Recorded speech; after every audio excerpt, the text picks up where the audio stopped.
নমস্কার, উৎসব টিভি চ্যানেলে নতুন একটি পর্বে তোমাদের সবাইকে স্বাগত জানিয়ে আবার একটি নতুন দিনের সকালে নতুন একটি ব্লগ নিয়ে হাজির হয়ে গেলাম। আশা করছি তোমরা প্রত্যেকে খুব ভালো আছো, আর আমিও বেশ ভালো আছি। তো এখন সকাল 7:30 মতো বাজে, কিন্তু প্রচুর পরিমাণে কুয়াশা এসেছে, যার জন্য একদম মনে হচ্ছে ভোরবেলা। তো চলে এসেছি ছাদে জামা কাপড়গুলো ধুয়ে শুকনো দেবো বলে আর কি। তো আশেপাশে কাজ সমস্ত কিছু আমার হয়ে গিয়েছে, তো জামা কাপড়গুলো শুকনো দিয়ে দেবো, তারপরে গিয়ে এবার চাটা খাবো আর কি। তো তোমাদের দাদাভাই চা অলরেডি তৈরি করছে, আর ছেলেও পড়তে যাবে সিঙ্গুরে, ও উঠে পড়েছে, ব্রাশ করছে, মা উঠে মানে সবাই উঠে পড়েছে আর কি।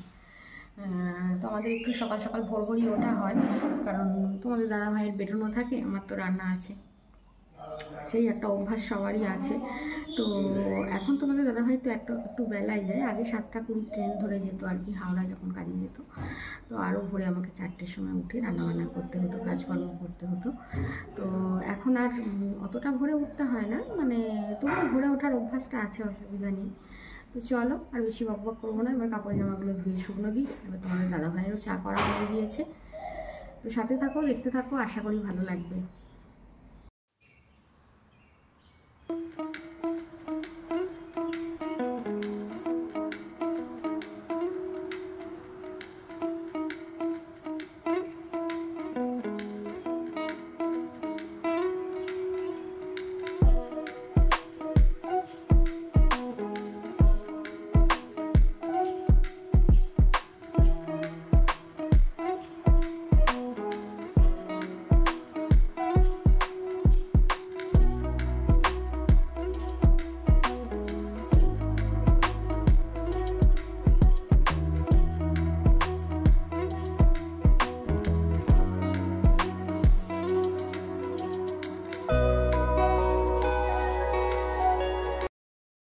তো চলো, ছাদে তো কাপড় জামা শুকনো দেওয়া হলো, নিচে চলে যাই। আর এই শাড়িটা পরেছি, এটা শাশুড়ি মায়ের শাড়ি। তো মা না এখন একটু ডিপ কালার শাড়িগুলো আর পরতে চায় না, আমাকেই দিয়ে দিচ্ছে আর কি, যে তুমি বাড়িতে পরে না, আমার কোনো সমস্যা নেই, বাড়িতে পরবো, আর কি সমস্যাটাই না বলো। তো তার জন্য আমি পরে নিচ্ছি। আগে একটা ইয়েলো কালার পরছিলাম, ওটা ছিঁড়ে গেছে, তো ওটা বাদ দিয়ে দিয়েছি, এবার এইটা আবার পরছি আর কি। তো চলো একটা চাটা খাবো।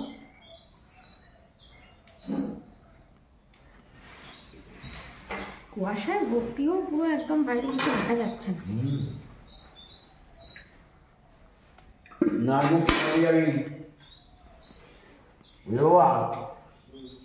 কুয়াশার জল নাকে লাগাবি না একদম। আর এই তো রান্নাবান্নাও শুরু করে দিয়েছি। আজকে হবে নোটের শাকের চচ্চড়ি হবে, আর এখানে নোটের শাকের আলুটা সিদ্ধ বসিয়েছি। আর এই তো ভাজা বড়িগুলো নোটের শাকের মধ্যেই দেবো, আর পেঁপে ভাতে দেবো, আর উচ্ছে ভাতে দেবো। উচ্ছে ভাতেটা বেলায় দেবো, এর সঙ্গে আলুও দেবো বেলায়। পেঁপেটা এখন তোমাদের দাদাভাইয়ের জন্য ভাতে দেবো।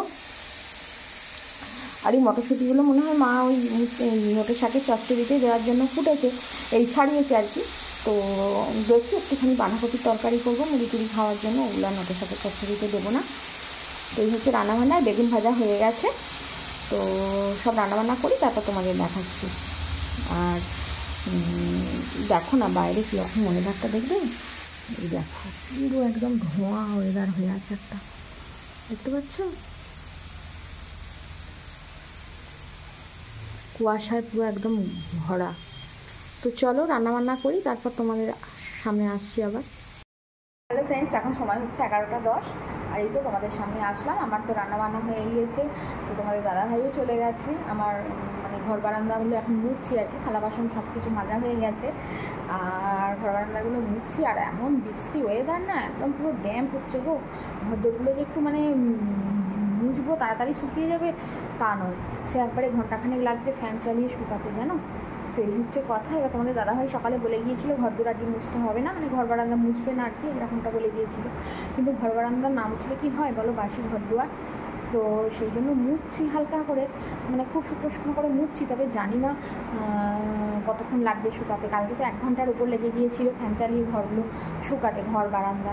তো আজকে কতক্ষণ লাগবে তা জানি না। তো দুটো ঘর মোছা হয়েছে, এখনও বারান্দা মুছবো, আমাদের ঘরটা মুছবো। আজকে আর সিঁড়ি মুছবো না, কারণ সিঁড়ি মুছলে আর শুকাবে না গো। তো চলো এবার টপ করে মুছে নিই, আর দেরিও হয়ে গেল অনেকটা। আবার ভাত করবো, এখনও রান্নাঘর গ্যাস ট্যাস এই সমস্ত মোছার আছে, কাচবো, মাকে স্নান করাবো। আর ছেলেরা গিয়ে স্কুলে আবার অ্যাডমিট দেবে, তো ছেলে আবার মানে স্নান টান করে স্কুলে গেল। মুড়ি টুড়ি খেয়ে গেছে, ভাত খেয়ে যায়নি, এসে দুপুরে ভাত খাবে। আর স্কুলে আজকে অ্যাডমিট কার্ড দেবে, তো মাধ্যমিক পরীক্ষা দেবে, তো তার জন্য আবার স্কুলে গেল। তো এবার তাড়াহুড়ো করে ঘরগুলো মুছে নিই, ওর জন্যই একটু ওয়েট করছিলাম। ঘরগুলো তো শুকাচ্ছে না, এবার মুছি, যদি মারাবে এবার রাগারাগি করবে, তো তার জন্য আর ওই জন্য আর কি এখন একটু দেরি হয়ে গেল মুছতে। তো চলো চটপট করে মুছে নিই। এই দেখো, এই ঘরটা মুছেছি, মায়ের ঘরটা, এই ঘরটা, ছেলের ঘরটা মুছেছি। তো জানি না কতক্ষণে কি শুকাবে, তো সব ঘরেই ফ্যান চালিয়ে দিয়েছি। আর বারান্দাটা এবার মুছবো, তার জন্য দেখো না ফ্যান চালিয়ে দিয়েছি, কিন্তু জানি না কি হবে, কখন শুকাবে কি হবে জানি না। মুছি তো এখন আপাতত, তারপর যা হয় হবে, তাই না বলো? হ্যালো ফ্রেন্ডস, এখন সময় হচ্ছে দুপুর 3টে। আর এই তো চান খাওয়া করে ছাদের দিকে আসলাম আর কি। তো আজ এই সমস্ত ঘরের সমস্ত বিছানার আর কি বেড কভার, তারপরে লিপের কভার, এই সমস্ত সব বালিশের কভার সব কিছু কেচে দিয়েছি। তো কাছাকাছি করে ছাদে শুকনো দিয়েছি, অনেকক্ষণই হয়ে গেল। তো রোদ্দুরের তো জোর নেই, কিছুই শুকায়নি। তো ছাদের মধ্যে মেলা আছে, থাক, যেগুলো যা শুকাবে তুলে নেবো একটু পরে আর কি। এখন তো 3টে বাজে, 4টের দিকে যেগুলো যা শুকাবে তুলে নেবো, আর যেগুলো যা শুকাবে না এই ঘরটার মধ্যেই দিয়ে দেবো আর কি। তো আজকে একটা কাণ্ড হয়েছে বলতে, আমার দিদা না অনেক বয়স হয়ে গিয়েছে, মামার বাড়ির দিদা আর কি। তো আমার মামার বাড়ি আমাদের এই বাড়ি থেকে আর কি খুব বেশি দূর নয়, বাইকে গেলে ওই 15 থেকে 20 মিনিট সময় লাগবে, এরকমটা। 20 মিনিটও লাগবে না, 15 মিনিট মধ্যেই হয়ে যাবে আর কি যাওয়া। তো এবার দিদার খুব শরীর অসুস্থ, অনেকদিন থেকেই দিদার বয়স হয়ে গেছে, তো প্রায় 94-95 বছর বয়স, বুঝেছ। এবার দিদার অনেক দিন থেকেই শরীর খারাপ। একটা হাত একই জায়গায় 4বার ভেঙেছে আমার দিদা, জানো, মানে হাত ভাঙাতে হ্যাট্রিক করেছে আমার দিদা, যাকে বলে। কিন্তু যাই হোক, আমার মামারা খুবই পয়সাওয়ালা মানুষ, তো তার জন্য দিদাকে সুস্থ করে রেখেছে আর কি, ভালো করে রেখেছে।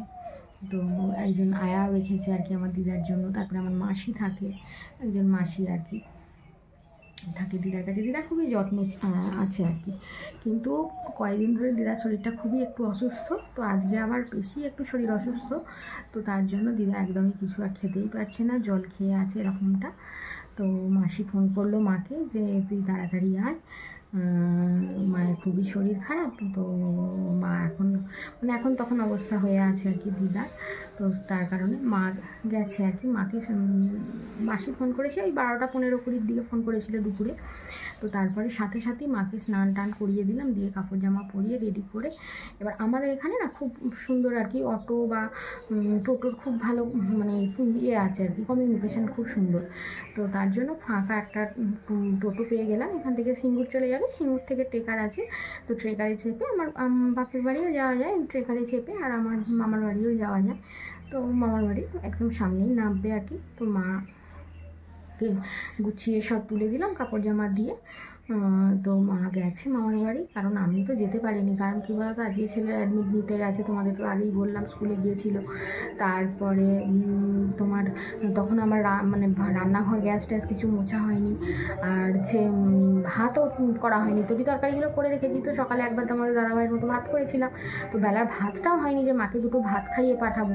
তো মা বললো ছাড়, আমি আর ভাত টাত খাবো না, আমি মামার বাড়ি যাচ্ছি, গিয়ে ওখানে খেয়ে নেবো, এরকমটাই বললো আর কি। তো তার জন্য তাড়াহুড়ো করে ভাতও মা খায়নি, মামার বাড়ি গিয়ে ভাত খেয়েছে। এখন পৌঁছে গেছে, ফোন করেছিলাম অনেকক্ষণ আগে পৌঁছে ভাত খেয়েছে, কারণ মামার বাড়িতে অনেকেই সবাই এসেছে। তো মা বললো তোকে আর ব্যস্ত হয়ে আসতে হবে না, এখন তুই পরে আসিস আর কি, বিকেলের দিকে আসিস। তো দেখি বিকেলের দিকে যদি যাই তো যাবো, আর না হলে যদি সেরকম খুব একটা যদি খারাপ না হয় তাহলে কালকে যাবো, এরকমটাই করবো আর কি। কালকেও আমাদের একটা অনুষ্ঠান বাড়ি মানে পিসেমশাই সেই মারা গিয়েছিলো, তোমাদের তো আগেই বলেছি। তো পিসেমশাই কালকে ঘাট গিয়েছে, কিন্তু আমাদের তো যেতে পারিনি, মাকে নিয়ে এসেছিলাম। মায়ের শরীর অসুস্থ, তোমরা তো দেখেছো, হাত ভেঙে গেছে, তো মাকে নিয়ে এসে সব কিছু করা। তো তার জন্য না আর আমার আজ গিয়ে উঠতে পারিনি আর কি কালকে। তো কালকে মেন অনুষ্ঠানটা আছে, কালকে যাব পিসিমাদের বাড়ি, এরকমটাই মানে করা আছে আর কি, হিসাব করে রাখা আছে। তো দেখা যাক কি হয় না হয়, এখন কোথায় কি কত দূর গিয়ে উঠতে পারি, যতক্ষণ না যেতে পারছি বলা যাচ্ছে না আর কি। তো দিদার ওরকম অবস্থা, তো এই হচ্ছে ব্যাপার জানো।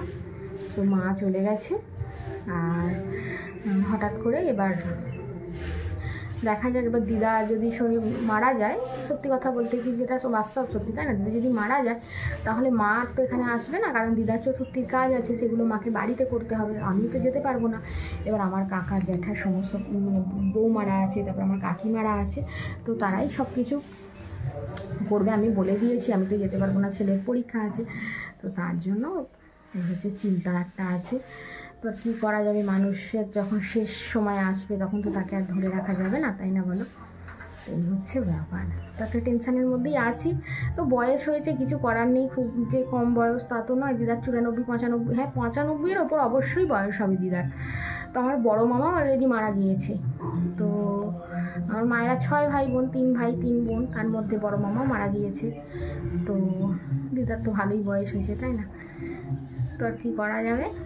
চলো এখন একটু রোদ্দুরটা উঠলো, একটু রোদ্দুরটা বসি, তারপরে আবার নিচের দিকে চলে যাবো একটু পরে। এই তো এখন আটা মাখতে বসে পড়েছি সন্ধ্যাবেলা। তো তরকারি হয়ে গেছে, তরকারি বলতে আর কি সব রকম সবজি দিয়ে ভাজা করেছি, আর একটু ডিমও দিয়ে দিয়েছি ওর সাথে, তো ওই হবে। আর বেগুন ভাজা আছে সকালে, আর এই তো রুটি করছি, আটা মাখছি আর কি। আটাটা মাখা হয়ে রুটিটা করে নেবো চটপট। তো তারপরেই হবে খাওয়া দাওয়া রাতে, কারণ আজকে অনেকটাই রাত হয়ে গেছে, এখন প্রায় 9:10 হয়ে গেছে। তো চটপট করে নিই, তারপর তোমাদের সাথে দেখা হচ্ছে। এই তো রাতের খাওয়া দাওয়া শুরু হয়ে গেছে, ছেলে ঘরে খাচ্ছে, টিভি দেখছে, আর এই তো আমরা খেতে বসে পড়েছি, আমি আর তোমাদের দাদা ভাই। তোমরা দুজনে খাওয়া দাওয়া করে নিই। তো রাতে ডিনার তো হলো, আর মাও তো হঠাৎ করে বাড়ি চলে গেল আর কি মামার বাড়িতে। তো খাওয়া দাওয়া তো হলো, এবার রাত্রে ঘুমানোর পালা। তার আগে ভিডিওটা এডিট করে আপলোড করব আর কি। তো যাই হোক, ভিডিওটাও আজকে তাহলে এখানেই শেষ করছি। তো তোমরা সবাই খুব ভালো থেকো, সুস্থ থেকো, সাবধানে থেকো। আর ভিডিওটা যদি ভালো লেগে থাকে তাহলে অবশ্যই লাইক দিয়ে সাবস্ক্রাইব করে শেয়ার করো। আজকের মতো আসছি, নমস্কার।